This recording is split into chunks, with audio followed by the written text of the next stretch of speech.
mon fils Ibrahim a 15 ans et demi. Il est autiste sévère. Donc voilà. Il a été diagnostiqué à l'âge de 24 mois. Et c'est vrai que ça a été le coup de massue, honnêtement. Et en plus, sachant que Brahim était profond. Donc profond, c'est-à-dire qu'il ne parle pas, il n'est pas verbal, il est incontinent et il a des troubles du comportement assez prononcés.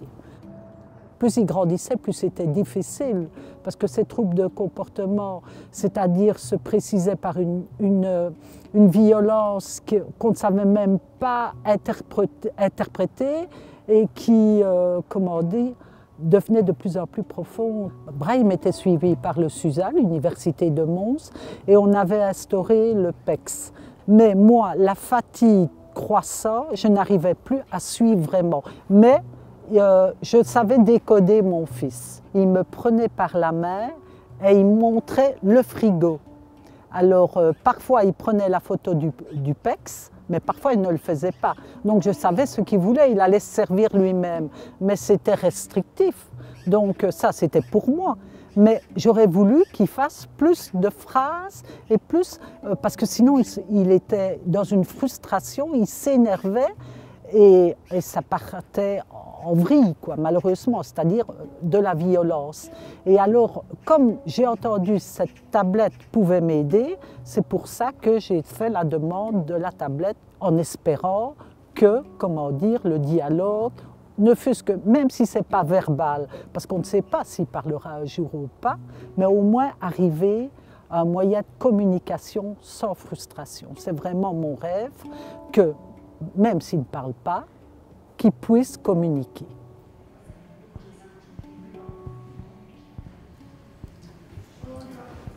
Une gauche. C'est une phrase. S'il te plaît, merci.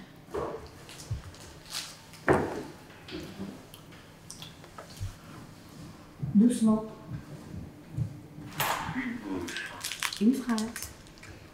Je veux. S'il te plaît, merci. Dis que je veux une bouffe. S'il te plaît, merci. L'autisme n'est pas une catégorie, c'est pas une boîte, on sait que c'est un continuum. Ça veut dire quoi? C'est qu'il y a pratiquement autant de formes d'autisme que de personnes avec autisme. Moi, je vais être autant avec une personne qui a très peu de langage, voire pas de langage, ou bien avec une personne, un enfant, qui va avoir un langage émergent. C'est jamais en termes de tout ou rien, un non-verbal qui n'aurait pas du tout de langage ou verbal qui aurait le langage. Souvent, voilà, il y a vraiment un entre-deux immense entre ces deux pôles. La seule charge commune, le cahier des charges, c'est qu'il y a un challenge communicationnel. Le fait de ne pas avoir une communication fonctionnelle, c'est une urgence absolue. Lorsqu'on se pose la question de mettre oui ou non en place un outil de communication, généralement, le timing, c'est vraiment dans un monde idéal, le timing, ce serait au plus tôt c'est, mieux c'est. À l'heure actuelle, il y a deux gros mythes puissants. Il y en a un, c'est de se dire qu'il faut attendre de voir que certaines choses, des prérequis, soient installés, qu'on les ait travaillés ou qu'ils soient présents, observés, pour envisager la mise en place d'une tablette. Mais ce n'est pas vrai. Et autre chose, ça vaudrait la peine d'attendre, de voir s'il n'y a pas un fameux déclic, s'il ne se passe pas quelque chose, tout à coup, du jour au lendemain, la personne va pouvoir communiquer efficacement. C'est faux aussi. On voit encore cette position, cette attitude très prudente d'attente et de voir un petit peu comment ça évolue et quelque part de perdre du temps avant l'action. C'est regrettable parce que, comme je disais, c'est une urgence absolue et surtout quand on sait que le fait d'aller travailler la communication, de soutenir la communication, ça va avoir un impact sur la communication, mais pas que, sur le comportement, sur le bien-être, sur l'intégration, l'inclusion au sein de la société, sur les apprentissages académiques, sur énormément de choses. Et donc voilà, on ne peut pas réduire ça à une attente.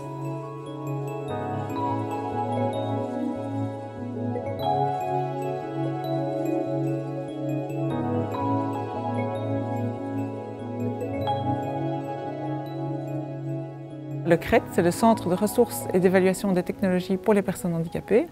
On est mandaté par la région wallonne pour essayer de répondre au mieux à toute personne âgé de moins de 65 ans résidant en Wallonie qui a une demande d'aide matérielle pour l'aider dans sa vie de tous les jours. Donc ça peut être une personne qui a des difficultés pour communiquer de façon assez fonctionnelle.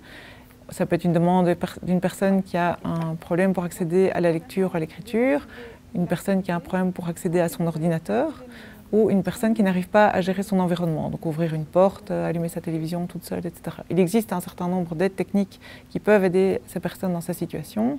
Donc soit on rencontre la personne ici, si elle sait se déplacer de façon raisonnable, soit dans leur milieu de vie, que ce soit à l'école, à la maison ou au sein de l'institution, avec éventuellement les professionnels qui les accompagnent. On n'a pas de casquette commerciale, on n'a aucun avantage à recommander telle ou telle autre technique. Donc ça c'est l'application, vous m'avez envoyé certaines informations concernant le cahier de communication d'Alice, donc je les ai encodées dedans.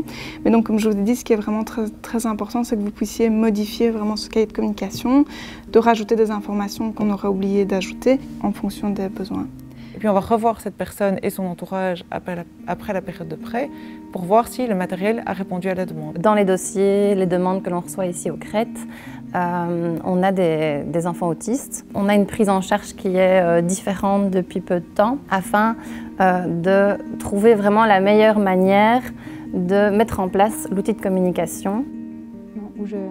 Donc on va vraiment prendre le temps de voir quel type d'image on va utiliser, quel type de contenu, et on va se mettre des petits objectifs sur un laps de temps assez long. Donc on va vraiment aller au rythme de l'enfant, de ce qu'il est capable de mettre en place au moment où on met la tablette en prêt.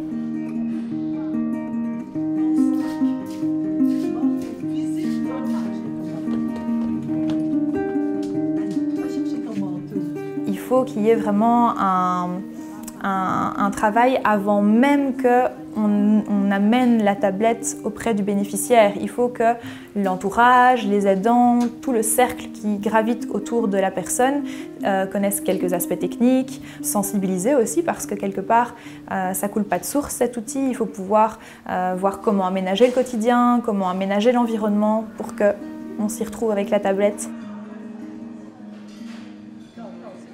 Aujourd'hui, on sait qu'il y a quelques ingrédients clés qui font qu'une installation d'outils de communication va être une réussite ou non. La première chose, c'est l'implication parentale.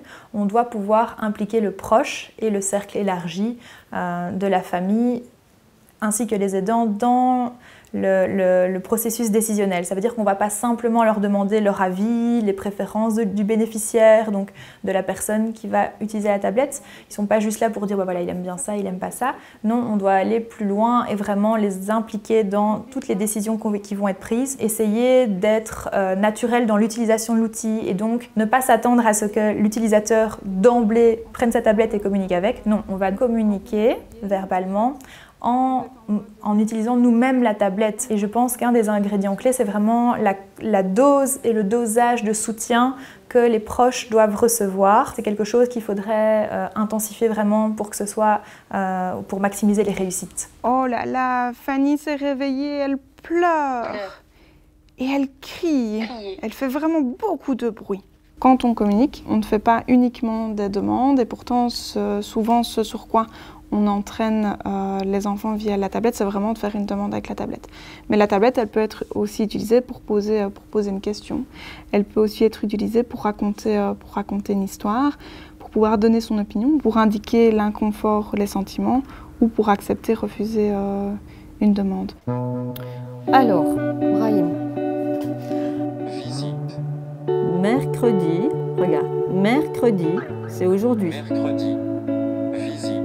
Maman vient après, d'accord? Je pense réellement que d'ici quelques années, Ibrahim, il aura comme ça collecté un certain nombre de mots qui sont sur la tablette. Il va commencer à structurer un peu ses phrases en disant je voudrais ceci, s'il te plaît, merci, des choses comme ça. Mais il va structurer, il va apprendre à faire tout ça. Mais il faut vraiment lui laisser du temps. Ce qui est super important, je pense, c'est aussi que la personne utilise la tablette, qu'Ibrahim utilise la tablette pour exprimer ce qui est important pour lui, donc les besoins qu'il éprouve lui.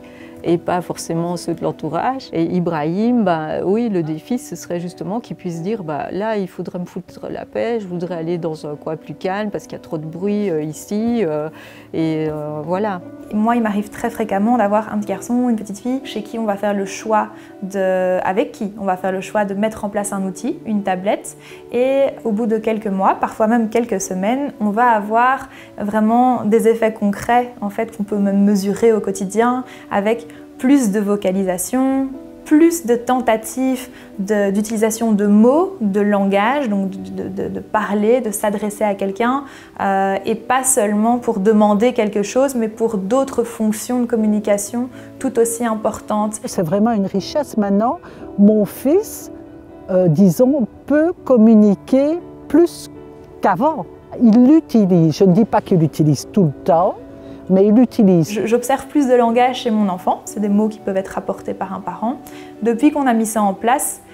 Et là, il faut faire attention parce qu'on va être tenté de dire « Ok, le job est fait, le langage se lance un peu plus, on va pouvoir laisser de côté la tablette », mais non.